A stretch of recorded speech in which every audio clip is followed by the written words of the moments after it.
Hey everybody, it's Mitch, and welcome to my next video. Today is Friday, which means it's time for another Dungeons & Dragons video.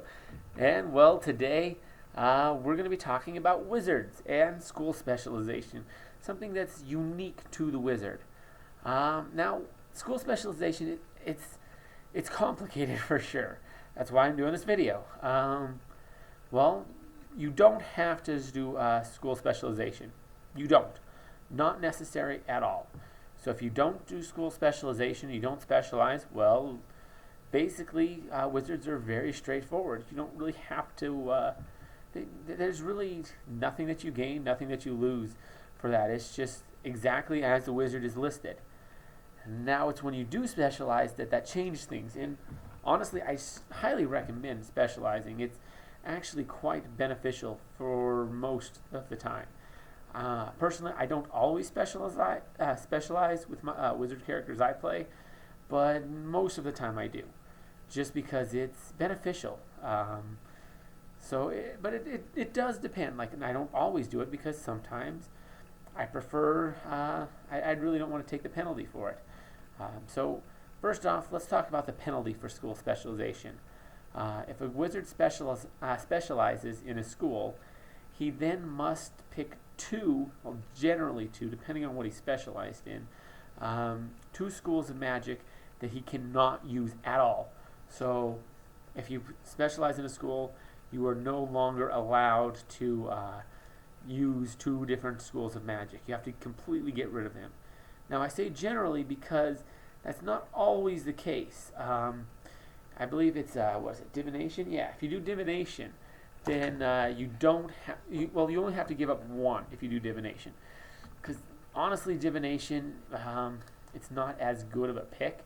That's why you don't have to give up as much. It doesn't get quite as many benefits, just the way the whole Divination works. I've done Divination before. It's actually quite useful. But I can see why Divination you only have to do one. It makes a lot of sense to me. You have to give up two. You can never give up Universal, and you can't specialize in Universal. Universal, you always have. All wizards know every Universal spell, or can know every Universal spell. Technically, they don't. There's probably wizards out there that don't know a single Universal spell, but they can if they felt like it, going and learning it. Universal spells are pretty basic, straightforward stuff, though. There's not a whole lot in them either. I think like permanency is universal, but it's spells like that that are universal, ones that don't really fit any specific one. But there's only a handful of them. But anyways, getting slightly off topic there. So what do you get for specializing? Well, you get a couple of bonuses. Some pretty cool ones too. First, you get an extra spell per day per level, very similar to the Druid Domain. So you get, from the school you specialize, you get one extra spell per day from that school. So that's pretty cool. That's probably the biggest buff. Let's see, you can also transfer spells from your spell book more easily, like I mentioned in previous videos that wizards can use scrolls to gain more spells. Well, if they specialize in a school, then they can do that more easily, so they can get the spells from their school more easily from scrolls. Because sometimes you buy a scroll and you're like, oh, now I'm going to put it in my spell book. Fail. You just wasted your money. That happens. It's less likely to happen with spells from your school. Let's see, what else do you get? They get one extra spell. I think they get a buff on it as well. I believe it's she also gets a +2 bonus spellcraft checks. Yeah, so I think that's really it. Yeah, but really the big thing is the fact that they get that extra spell per day is pretty amazing. Wizards actually get a fairly low number of spells per day. 4 per level is really where it maxes out. So that extra one really makes a big difference. Because, I mean, if you look over at sorcerers, they get like 6 per day. So this helps even the odds a little. It doesn't bring them to 6, it'll bring them to 5, but it helps even the odds on the sorcerer a bit. So yeah, but these guys also get their higher level spells a little earlier than the sorcerers, but that's again a little beside the point. So it's actually a huge advantage. I could be wrong. I'm not seeing it here glancing over it, but I could swear I've seen somewhere where you get like a bonus to your caster level. I think like a +1 for overcoming spell resistance. I could be dead wrong on that. I thought I read that somewhere at one point. But it's pretty awesome. I personally, like I said, I recommend it because that extra spell per day is pretty awesome. It really just is. The fact that, yeah, you get an extra spell per day. That's a huge deal. I mean, that's resources. Spells are the resources of, of casters. That's something that they have. Like your combat types don't have to worry about that so much, particularly the fighter. I mean, the barbarians got to worry about their rages.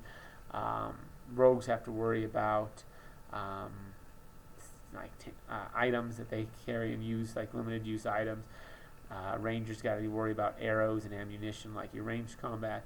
So, but you've got to really think about your spells, and especially spellcasters. They're the ones who really have to pay the most attention to their resources, those spells. So running out of spells is just terrible for a spellcaster. You really got to keep in mind how many spells you have. Is it going to last you the rest of the day? And you got to make sure it's going to last. You have to make it last, because if you run out of spells, you turn into just crap. I mean, a spellcaster who's used all the spells for the day is almost helpless. He's a really crappy fighter. So you got to be really careful. And getting those extra spells per day really help a lot with that. It also helps add to your versatility. Because you have more spells to pull from. You can prepare more, so you don't know what's going to happen that day, so it's good to have more variety, just in case. So yeah, there's a lot of advantages to that. Highly recommend, like I say, but not always. I mean, it has that downside of having to give up and never be able to cast from 2 schools, and you got to choose those schools. So that's cool, but still, it can have its downsides. It's particularly if you're the only caster in the party. That might not be the best. But yeah, anyways, if there's anything you guys have to add to all this about school specialization, leave that in the comments below. Love to hear from you guys. Always appreciate your comments. Plus, if you got anything else, like any requests, I'm definitely open to requests on what kind of videos to do for Dungeons and Dragons. In fact, this series is all about that. And I just kind of need more requests. Anyways, if you enjoyed this video, please consider sharing it with your friends. Let them enjoy it too. Also, if you haven't already, consider hitting that subscribe button, because we're going to be doing one of these every week where I take requests. We do another Dungeons and Dragons video also on Fridays where I do I do descriptions. And basically, I talk in detail about races, classes, and prestige classes, one in particular each week. So I'm going to go into a pretty good amount of detail on that. Also, Thursday, I'm going to take you on the journey of a Dungeons and Dragons group that I did a few years back. Just kind of let you experience that session after the fact.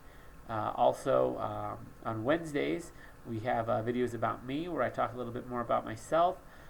Fridays I already talked about. Saturdays, we got Naruto character reviews, and we have additional videos on Sunday as well. Plus, actually, Sunday videos. Yeah, we got additional videos on Sunday. So, anyways, check all that out. But as always, I'm Mitch. I'll be seeing you.